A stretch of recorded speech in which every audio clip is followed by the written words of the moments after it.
سلام، كنتمنى تكونوا بخير وعلى خير وانتم كتشوفوا الوصفه ديال اليوم غادي نشارك معكم طريقتي في الشوربه اولا في الصوبه. واذا طلعت لكم الحريره في الراس وبغيتوا تبدلوها بشي حاجه صحيه ولذيذه، جربوا هاد الوصفه هذه غتولي معتمده عندكم. تبعوا المقادير وطريقه التحضير. كنحتاجو هنا الخضر ديالي، عندي مطيشه، القرع حمراء، البصله، البطاطا، الكرنب، الجزر والقرعه خضراء.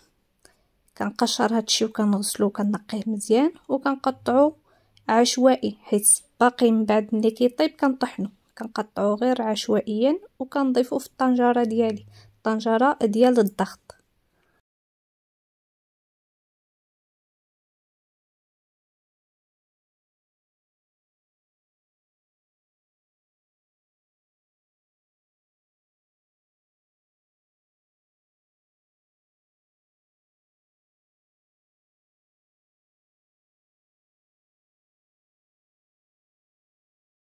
هنا مطيشه كما كتشوفوا قطعتها بالقشور ديالها، حيت ليها غير داك الراس خضر فقط، خليتها بالقشور ديالها وبالزريعه ديالها.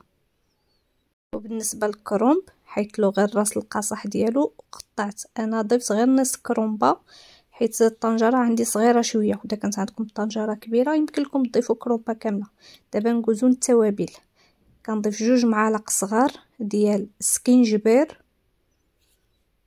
ومعلقه صغيره ديال الخرقوم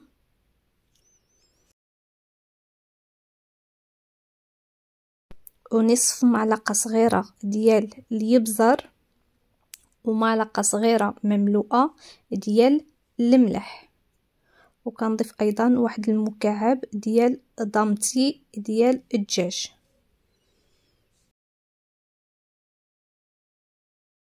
كنضيف واحد شويه ديال الربيع، عندي شويه ديال القزبور والمعدنوس والكرافس. كنضيف تقريبا واحد 4 كأس ديال الزيت النباتيه وبعض القطرات من زيت الزيتون. وكنضيف ايضا كميه دجاج على حسب المتوفر، انا كان عندي هنا غير بعض الجنحين والعناق ضفتهم. دابا كنروي الطنجره ديالي بالماء حتى كتعمر، ولكن ما نعمروهاش حتى الفوق مره باش ما تطرطقش فينا. كنردوها فوق البوطه، كنضيفوا عليها واحد المعلقه صغيره ديال السمن. صافي كنشدو على الطنجره ديالنا نصف ساعه، كتكون الخضره ديالنا طايبه مهريه. هنا من بعد ما قست نص ساعه كنفتح على الطنجره ديالي، كتكون الخضره ديالي طايبه. صافي في هذا الاثناء يمكننا نطحنوها، واذا كان عندك الخلاط اليدوي كديرو غير في وسط الطنجره وكيطحن لك كلشي. انا غادي نوري لكم هنا من بعد ما طحنتها. هانتوما كتشوفوا الخضره ديالي طحنات مزيان، وانتم كتحكموا في درجه الختوريه ديالها، واذا جاتكم خاتره بزاف يمكن لكم تضيفوا الماء. هنا رديتها فوق البوطه وضفت لها واحد المعلقه ديال مركز الطماطم، دغلا غير واحد 5 دقائق. صافي كنطفيو عليها وكنقدموها بالصحه والراحه.